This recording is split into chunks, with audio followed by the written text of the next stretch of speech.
So last week, something unprecedented happened in the AI cybersecurity space. It was during an OpenAI security test. So OpenAI is obviously the company behind ChatGPT. The researchers were evaluating how capable their latest AI models were at hacking computer systems. Makes sense, right? Like, I mean, you use AI for a lot of different things. If you're on the leading edge, you're one of these big companies, you're going to train these frontier models to do a lot of different things, scientific research, solve mathematical problems, do things in social media. One of them would be related to cybersecurity. It's like, how well can these models exploit software vulnerabilities so that we can know what the AI is capable of and we can know where the vulnerabilities are in software. So that's what they did. But instead of simply attempting the assigned challenge, the model, which what it was supposed to do, the model actually found a way to escape the isolated test environment, gained internet access, and broke into Hugging Face's production infrastructure and stole the benchmark answers they were supposed to discover on their own. So Hugging Face is this other company. It's like this big hosting repository, I think the biggest in the world actually, that hosts a lot of these different models.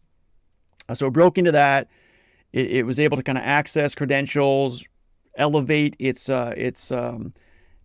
privilege, I guess you could say, on the nodes, on the clusters, and it could do a lot of things it wasn't supposed to do. So the main thing is that AI broke out of what was supposed to be a contained sandbox environment. Obviously, you'd want a sandboxed environment when you're doing cybersecurity tests, because you don't want a rogue AI model breaking out and wreaking havoc in the real world, right? So OpenAI runs this internal evaluation using what's called an exploit gym benchmark. Okay, I'm going to go through all the steps so that you understand the situation, what actually happened here. Then I will identify what I think the core step in that chain is that was faulty, and then I'll explain that in terms of the actual science of what's really happening. So Exploit Gym is a large-scale cybersecurity benchmark designed to evaluate the exploitation capabilities of AI agents. So a benchmark is just, here's what really good looks like. Let's see if you can pass this test, right? It's a way of probing and testing AI models to see if they can do it. You do benchmarks all the time in AI.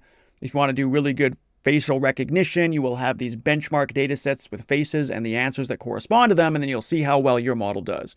Benchmarking is just what's done all the time in AI. So they want to know whether the model can turn a known vulnerability into a working real-world attack. So that makes sense. But of course, you don't want to put the model into the real world. You want to benchmark it in an isolated environment. So that's what Exploit Gym is supposed to be. It measures one specific skill. It basically says, can an AI agent take a known vulnerability and turn it into a working real-world exploit? Let's find that out. Let's contain it. Let's sandbox it. But let's see what it can do. And the key thing to remember here is that the exploits are a known set in this exploit gym. Okay? That's going to be important later because it turns out that the AI was able to do things that wasn't part of the known set, right? Okay, so the two models that were tested was GPT 5.6 SOL, and a more capable unreleased pre-release model. So, GPT 5.6 is kind of related to, kind of in the same family of models that you'd be using when you're chatting with ChatGPT, right? OpenAI calls it their strongest model yet at launch. So like officially launch, it can do coding, agentic long horizon workflows, science, knowledge work, computer use, design, cybersecurity. Then they got the pre-release model, which is OpenAI's, they kind of describe it as an even more capable model. And so it's just absolute cutting edge, ton of GPUs have been thrown at it, right? Ton of data, just billions of dollars probably thrown at creating the absolute cutting edge model. So those are the ones that they used. And the cyber refusal safeguards are deliberately disabled in these environments so that the models can pursue high-risk exploitation paths.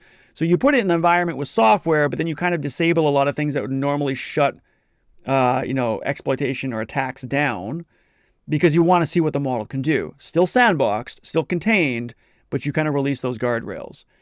So built-in safety so what are these? They're built-in safety mechanisms that cause a model to refuse or block requests involving high-risk offensive cybersecurity activity, right? So it's like, okay, release those, let's see what you can do, but we'll keep you contained. So the evaluation runs inside this highly isolated sandbox whose only external network path is an internally hosted third-party package registry, right? And what that means is it's able to install packages. They call this kind of the proxy. Think of it as we want to have a realistic environment inside the sandbox, so we're going to use almost like a proxy internet in a way, right? Because the reason why it's a package registry is in software development, you never write all the code yourself, right? You download packages from the internet. They wanted the AI to be able to do that. A package registry might be something like NPM for JavaScript. It's very common. So it needs a capability. It downloads the package. So that was kind of its only external network path, right, to some genuine internet. But it's kind of a proxy for the actual internet because there's nothing else you're supposed to be able to access. So then what happened? Well, the model's hyper-focused on maximizing the exploit gem score, right? Because the exploit gem is the thing doing the testing, right? It's got this pre-baked set of known vulnerabilities, and it's going to rank the model at how well it can find the exploits. Okay, so the model hyper-focuses on that, obviously, because that's the test it's supposed to pass. It expends large amounts of inference compute searching for ways to obtain open internet access. That's what it ended up doing. Okay, so I guess that makes sense, right? So I'm going to build this more or less private, contained, isolated sandbox environment. I'm going to put a GPT model in there, and I want to see if it can exploit the vulnerability. And you're basically saying, okay, model, go nuts. But I'm containing it, but go nuts, right? Well, the thing that you could imagine a human would do, like if a human was trying to hack their way out of the sandbox, they'd probably be looking for ways, well, to get out of the sandbox, which would be to get internet access, right? And that's what the model did. Because achieving the highest possible performance on the benchmark, which would mean successfully turning as many of the vulnerability triggering inputs as possible into working exploits, would likely require getting out of that sandbox, right? Because it's so contained, it's so limited. And that's going to be important when we get into some of the science of this. What happens when you really, really constrain an agent that is actually creative, what ends up happening, right? Okay, so the model discovers and exploits a previously... So what the model did is it actually... It discovered and exploited a previously unknown vulnerability in the package registry proxy. So this is called a zero-day vulnerability, okay? And that's... It's a security flaw in software that's unknown to the vendor or developer at the time it is exploited. So there's no chance of patching it. There's no like, oh, we can send out a patch for this. There's nothing known about it. That's what zero-day vulnerability means. And this is what was discovered by the AI. So what's interesting here is, again, what the exploit package that they're using to test the model has like let's say 800 known vulnerabilities. And that's what you're being tested on, but the model is discovering a vulnerability that isn't part of that set. So it's almost like you give a student an exam and they're supposed to answer those specific questions because that's how you score them. But then the student, it's not the best analogy, but starts answering things well beyond what the questions are asking. Like it goes out of bounds, it goes out of scope. It's not wrong, right? Like let's say the student's doing a quantum physics exam and they start going off on quantum physics and it's really true and even related to the question that's being asked, but it's just way out of scope. That's what the model is basically doing. Like it's not going to do just the questions or the specific set of vulnerabilities that were preset. It's going to go beyond that and have found a way to do that. Okay, so this grants the model the ability to break out of the intended sandbox containment. Because if you're going to contain an environment, you have a specific set of containments that are in place, right? You don't know what you don't know, so you have to control what you do know. So if it finds something that's not part of that original set, that's what grants it the ability to get out. So inside OpenAI's research testing infrastructure, the models perform privilege escalation and lateral movement. That's what happens next. So what is that? So privilege escalation is like what it sounds. It's when an attacker, in this case a model, with limited permissions, gains higher level access. And it also did lateral movement. That's when an attacker moves from the initially compromised system to other systems or parts of the network, right? It's gone rogue. It got out. It's thinking for itself. Nobody told it to do this. In fact, it basically explicitly tried to make it so that it couldn't do this. And so what happens? So the model reaches a node that has broader internet connectivity. Once on the open internet, the model infers that Hugging Face is likely to host models, datasets, or solutions related to the exploit gem. So the reason why it broke out and then decided to go to Hugging Face is because that's where a lot of the information the model needs to pass the test that exploit gem is giving it is going to be, right? This is a repository. It's got models that are very similar to the exploit gem. I don't think exploit gem itself is actually hosted there, but it's got a lot of similar models. It's going to have data sets that maybe exploit gem used in its training, a bunch of other metadata and credentials and all that kind of stuff.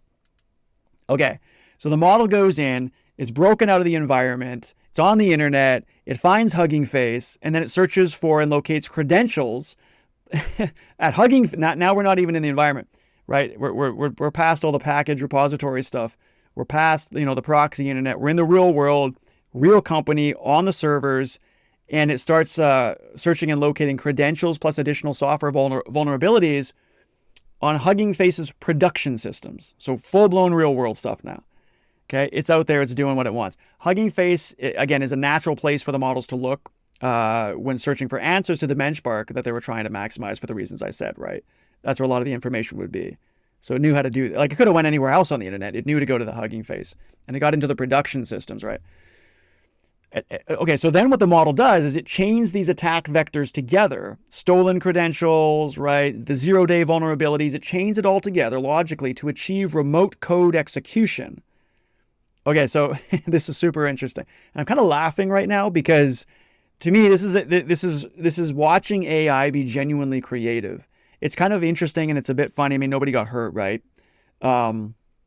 It's like if you found out years later that somebody, I don't know, cheated on an exam and it no longer matters. And it was just kind of a thing. Now it's a funny story and you're hearing them tell you about how they cheated. It's almost a bit humorous because maybe they were super creative and I don't know, they broke into the office and then they did this and then they had to take pictures. I don't know.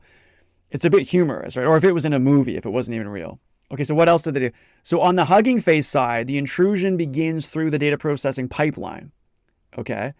I'll define some of this in a bit. A malicious data set abuses two code execution paths. So if the AI can get into an environment and find paths that allow you to execute code, right, now you're in trouble. Like just like if a human hacker did that, because now it can just create mini programs. It can fetch data that it needs. It has full-blown access or a lot of access, a lot of privilege to the systems. It's as if you're the developer of the system yourself, but in this case, you're the hacker. You can do almost anything. So it begins intruding to the data processing pipeline. A malicious data set abuses two code execution paths, so it can create malicious data sets. A remote code data set loader and a template injection vulnerability in data set configuration. Okay, so let me define some of this. So Hugging Face has systems that automatically process data sets that people upload, right? Because this is a common thing to do in machine learning, AI, data science. You're working with data. You usually never take the raw, messy data. It goes through a data cleansing pipeline. That could be a bunch of different things. You're engineering different features. You're taking out the messy stuff, whatever. There's all kinds of stuff. It's a data pipeline that goes from messy data to cleaner data. The models need the clean data to train on. So Hugging Face as this repository of all these models has systems that automatically process data sets that people upload. So I'm going to upload to Hugging Face, a photo recognition data set, but maybe it's kind of messy. And Hugging Face can kind of automatically clean them and prepare them for use with the AI models. And that's called their data processing pipeline. So the attacking models from OpenAI uploaded or caused a malicious data set to be processed. And here's the thing. That data set was specifically crafted to take advantage of two bugs in how Hugging Face handles data sets. One, which I called this remote code data set loader. So what is that? So some data sets are allowed to include their own small pieces of code that run when the data set is loaded. So we usually normally think of a data set as just having like static data in there and then it just gets read. But the data sets on Hugging Face, something that they're allowed to have are actual pieces of runnable code inside. So again, think about the creativity of the AI here, right? Not that like an average hacker wouldn't know to do this either, but you find out where the data, because obviously Hugging Face isn't going to give you an avenue to just be like, here, put code here and run it against our production servers. So the AI has to find a way to get executable code somewhere. It finds out that Hugging Face allows pieces of code to run inside data sets. And the malicious data, so that's the malicious data set that it is able to craft. The malicious data set abused that feature to run unauthorized code on Hugging Face's servers. And then I also mentioned the template injection vulnerability in dataset configuration. What is that? So you basically have dataset configuration files that contain these templates. They're kind of like fill in the blank instructions. And so these malicious data sets can inject harmful code into one of those templates and then they get executed when the system is processed. So in both cases, you're finding unique ways to get executable code onto these servers, right? And this allows code execution on a processing worker, followed by escalation to node level access. So basically very privileged access, as if you're like the administrator of it. And you can harvest cloud and cluster credentials, right? Because normally, the credentials, the passwords, they're going to be saved in an encrypted fashion, but at some level, they're not going to be. So these models, I mean, maybe they access the decryption key, but they don't even really need the decryption key. They could just get access to the level where they don't need to be decrypted, because systems need to communicate at some point where they're not decrypted, right? So it gets access to that, harvests the credentials, and then gets lateral movement across several internal clusters, right? So again, that lateral movement is moving between systems. So the models ultimately reach Hugging Face's production database. They retrieve the exploit gem test solutions. So this is like the student breaking in the middle of the night to the professor's office with a flashlight and actually finding the exam, right? And seeing what the questions are going to be. Or if there was an answer sheet, looking at taking pictures, right, with a camera and finding what the test solutions are going to be. This is what AI did, right? So it breaks out of the environment, goes rogue, it's online, goes to the company that's going to have the information it needs, creatively finds a way to execute code within there, and finds the test solutions that this exploit gem piece of software that was in the original sandbox environment was asking it. Like, that was the classroom, right? And it was able to improve the benchmark score as such. So OpenAI's security team independently detects the anomalous activity originating from its own evaluation environment. So OpenAI becomes very aware of this. Good thing, right? They detected that it happened. And while the attack was happening, Hugging Face's security team, right, the other company involved here, helped by their own AI tools, they actually used AI tools to detect this. They noticed something that was wrong with their systems at roughly the same time that OpenAI noticed the problems on theirs, right?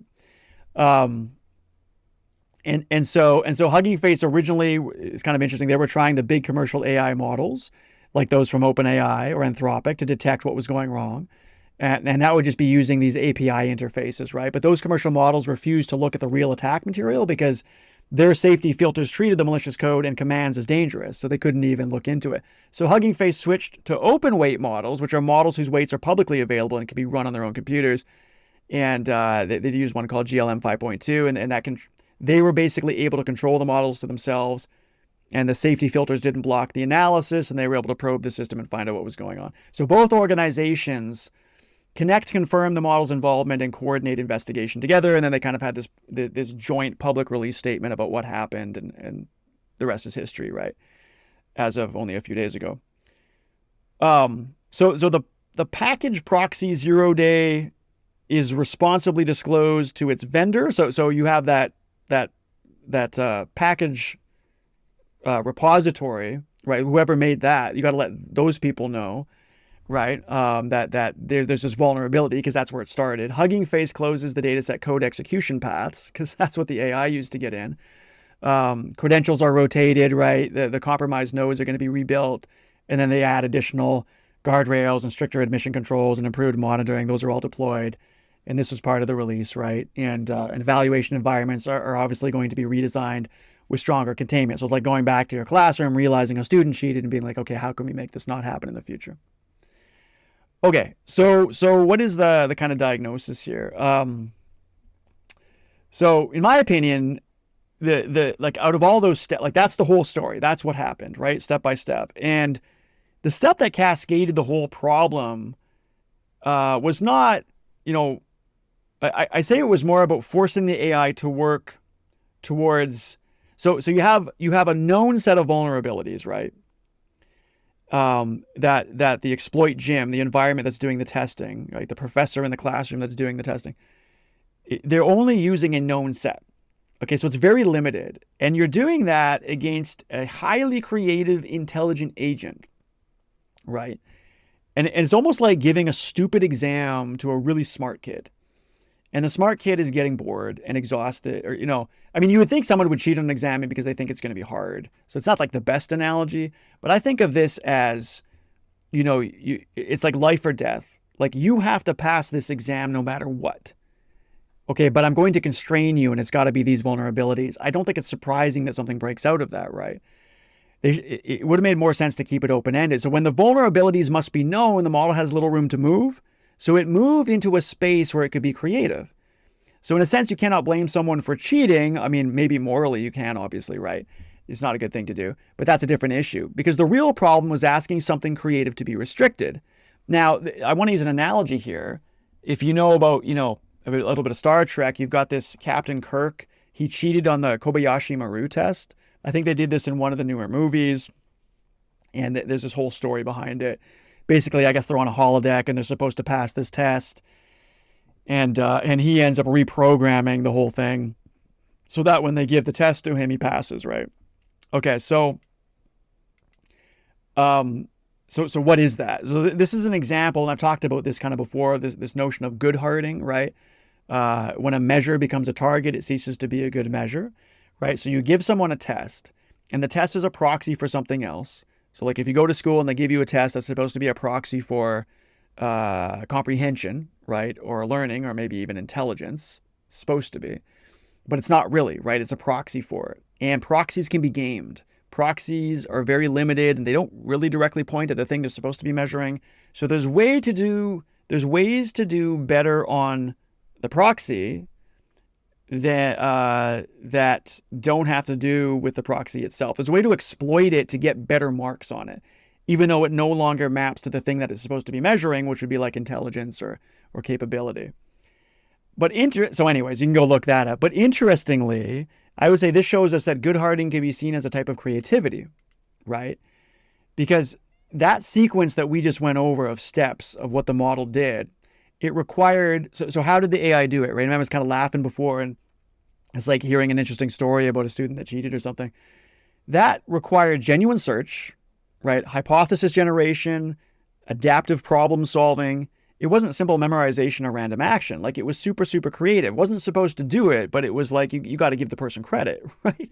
You know, again, that student maybe cheated, not supposed to do that. That's not going to help you. It's not going to help your career. There's a reason why you're not supposed to cheat, but I got to give it to you. That was really, really creative what you did. That's kind of funny. But let's break this down between the two types of creativity, right? You have classic creativity, which usually expands what is possible in service to the underlying goal. Okay. So in other words, like true creativity is not exploiting a proxy, you could say, because the proxy is not the real thing anyways. Like real creativity would be doing something that actually demonstrates genuine learning or genuine comprehension. I don't know what, like the student decided to read 3 other books and they found a way to read them quickly and synthesize that information. Like it genuinely went after the goal of comprehension. It wasn't taking advantage of something, and nobody cares if you read more books than you're supposed to, right? Classic creativity expands what is possible in service to the underlying goal. Goodhart style creativity expands what is possible in service of the number, whatever's being tested, the proxy, even when that undermines or completely replaces the underlying goal. So it's not really the same thing. So you could say, okay, so this is why the Captain Kirk analogy that I use, where he quote unquote passed the Kobayashi Maru test in Star Trek, it was not actually that smart, one might say, right? So that's why many people, but okay, so you can say, so it wasn't really a test of intelligence because he cheated, and the test was there to see how smart you are. And that's why many people, including later Star Trek material, actually treats Kirk's solution as more of a character reveal than a display of, let's say, superior intelligence or leadership. There's a reason why I'm talking about this. It showed creativity and refusal to accept constraints. Okay, so it's like, well, I don't know if that's really smart. You cheated. What it really showed was creativity and refusal to accept constraints. Okay, well, that is kind of smart. In fact, a lot of smart people do that. The OpenAI models did the same thing as that at machine scale. It was like the Kobayashi Maru test at scale. Instead of getting better at the actual exploitation task, they rewrote the conditions of the evaluation. Okay. So that's kind of interesting. There's also no way to patch, if you're just thinking about this as a situation, there's no way to patch every vulnerability, because you can say, well, what are we supposed to do about this? And I'll get to that in a bit. Well, harder, in that, the public, the press release or whatever from Hugging Face and OpenAI, we're going to put stronger guardrails and this and that. We're going to tidy it up and boom, boom, boom. And it's a good thing that we found it. It's true. It's a good thing. And it does inform things. But there's also no way to patch every vulnerability. Even if we did, it would actually kill AI creativity to the detriment of society, arguably. Right? Because, it's like if you take a super creative person and then you restrict them to a specific preset allowable things that they can do, they almost become rules-based. It's like if you take AI and then you guardrail the absolute crap out of it, you now just go back to traditional rules-based software because it can't do anything with its creativity, right? So the models did show a form of creativity. They searched a complex environment, they generated novel hypotheses, they discovered an unknown vulnerability. Again, it wasn't known, 0 day. They chained multiple steps across systems and invented a strategy. right? That no one had explicitly programmed or anticipated. So that kind of open-ended, goal-directed exploration is exactly what we hope powerful AI will bring to genuinely hard problems. Okay.